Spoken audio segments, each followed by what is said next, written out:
Today, we're digging into a really tough question. Why do some states commit horrific violence against their own people, while other countries, in, very similar situations, don't? It's a question with huge implications for anyone involved in foreign policy, human rights, or regional security.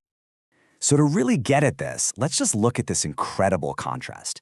You've got Myanmar, where we've all seen the news, just extreme state violence and ethnic cleansing against the Rohingya Muslim minority.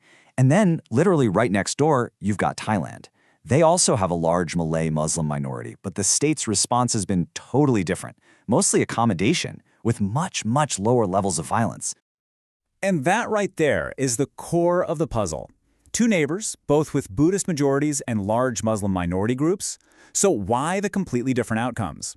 What on earth explains the difference between a total catastrophe and a contained, though still complex, situation? Well, to figure this out, we're diving into an amazing academic paper by two scholars, Anwar Koma and Akaran Twansiri. They've developed a really powerful framework that gives us a way to understand exactly what makes the difference. Okay, so let's get into it. The authors argue that this kind of extreme violence isn't just some random tragic event. Nope. They say it becomes almost inevitable when three specific conditions all click into place at the same time, forming what they call a triangulated configuration. Think of it like a three-legged stool. You need all three for it to stand. Let's break down each one. So the first condition, the base of it all, is that the minority group is just incredibly weak. And we're not talking about their numbers, we're talking about their power. They don't have the basic legal and political protections that come with citizenship. This leaves them totally exposed, totally vulnerable to whatever the state decides to do. The second condition is all about how the state itself sees the minority. We're talking about the government, its leaders, officially and publicly painting this group as, well, as outsiders, as illegal immigrants, as enemies, as a deep threat to the nation's very identity. This isn't just some background chatter, this is official state rhetoric. And the final piece, the one that really amps everything up, is the influence of powerful nationalist movements. These are groups outside the government that stir up public anger, they push for discriminatory laws, and, this is key, they give the state the social permission, the justification to actually commit violence. When you have all three of these things happening at once, the situation is a powder keg. All right, so that's the theory. But how does it actually explain what we saw in Myanmar versus Thailand? Let's put this framework to the test and compare the two countries on all three conditions. Okay, condition 1, legal status. And this is the absolute foundation of the whole thing. In Myanmar, the Rohingya have been systematically made stateless. The 1982 citizenship law basically wrote them out of the country. But in Thailand, the Malay-Muslims are citizens with rights that are guaranteed by the Constitution. That one difference creates two completely different realities right from the start. And you can see the real-world difference right here. Look at this. Myanmar, citizenship denied. Political voice? Nope, no representation. In Thailand, Malay Muslims are citizens.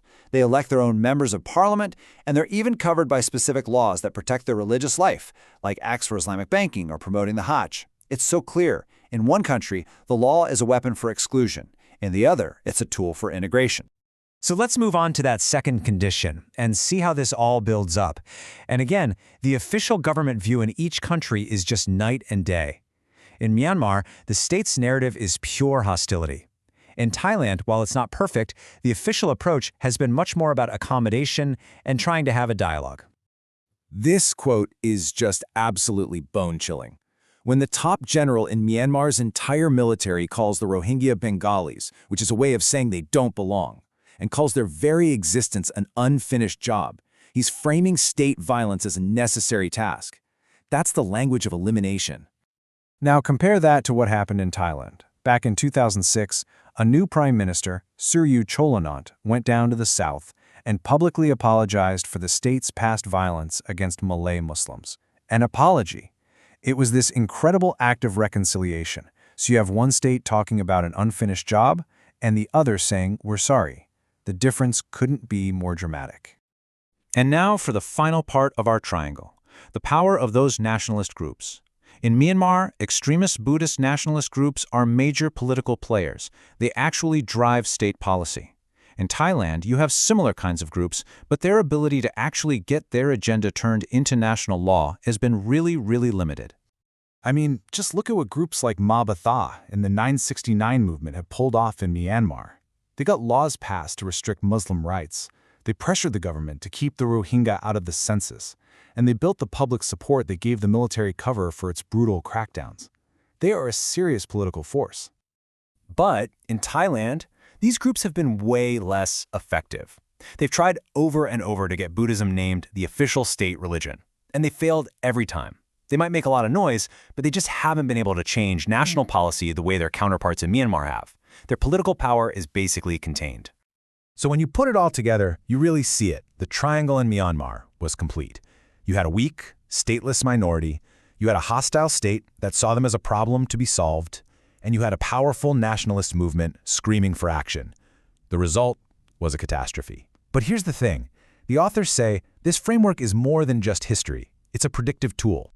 And this is where it gets really practical. The authors boil their whole theory down into this checklist of 7 clear warning signs. And just look, Myanmar ticked every single box leading up to 2017. No citizenship, no political voice, leaders using hate speech, nationalists driving policy. Check, check, check. It was all right there.